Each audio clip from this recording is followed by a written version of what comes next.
दोपहर 1 बजे C-17 विमान हिंदुस्तान आएगा।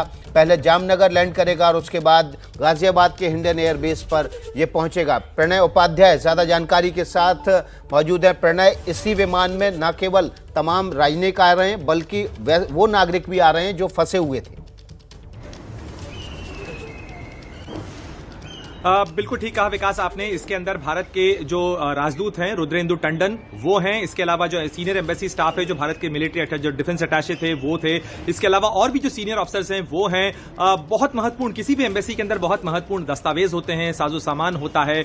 ऐसे में जबकि आप किसी ऐसी सिचुएशन के अंदर एम्बेसी को खाली कर रहे हों या एम्बेसी से जा रहे हों, जो सीनियर ऑफिशियल है वो जा रहे होते हैं तो वो अपने साथ साजो सामान लेकर आते हैं। इसके अलावा करीब 3-4 जर्नलिस्ट जो वहां पर थे भारतीय, वो भी फंसे हुए थे, उन्हें लाया जा रहा है। इसके अलावा और जो लोग पहुंच चुके थे, जो कमर्शियल फ्लाइट में जगह नहीं हासिल कर सके थे 2 दिन पहले, उन्हें वापस लाया जा रहा है। तो ये करीब 150 का आंकड़ा है जो पैसेंजर्स इस एयरक्राफ्ट के अंदर हैं। ये वायुसेना का विमान है C-17 ग्लोबमास्टर, और ये अब से करीब पौन घंटा पहले अफगानिस्तान से इसने काबुल से उड़ान भरी। इस समय ईरान के एयर स्पेस में है और ईरान से होते हुए सबसे पहले जामनगर पहुंचेगा और जामनगर के बाद ये हिंडन के एयरफोर्स स्टेशन के ऊपर पहुंचेगा। इसकी लैंडिंग होगी। इसी रूट से एक विमान कल सुबह भी भारत आया था और इसमें भी लोगों को पहुंचाया गया था। तो भारत ने इस दौरान बीते 48 घंटों के दौरान भारत ने जो इवैक्यूएशन ऑपरेशन किया है उसके अंदर 2 वायुसेना के विमान और उसके पहले एक एयर इंडिया के विमान से 129 लोगों को लाया गया। जी विकास। जी, तो प्रणय उपाध्याय लगातार पैनी नजर रखे हुए हैं अफगानिस्तान के हालात पर, और आशीष कुमार सिंह भी जबरदस्त पैनी नजर विदेशी मामलों पर और अफगानिस्तान पर रखे हुए हैं। आशीष का रुख कर लेते हैं। आशीष, जो भारतीय विदेश मंत्रालय की तरफ से 12 बजे जो स्टेटमेंट आना है वो बाकायदा प्रेस कॉन्फ्रेंस होगी या फिर वो केवल एक स्टेटमेंट हो सकता है अफगानिस्तान के हालात पर?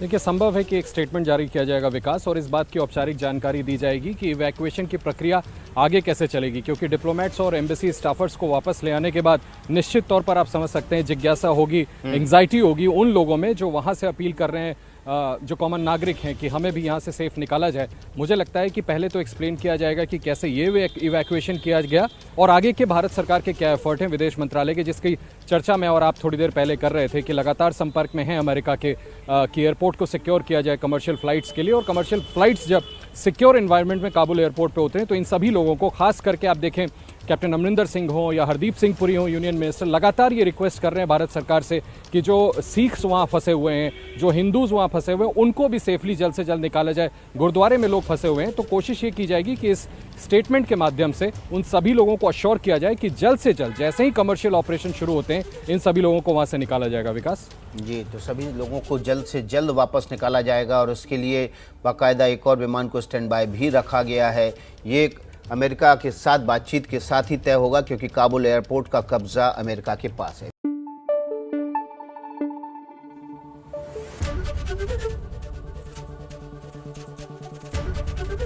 ABP न्यूज आपको रखे आगे।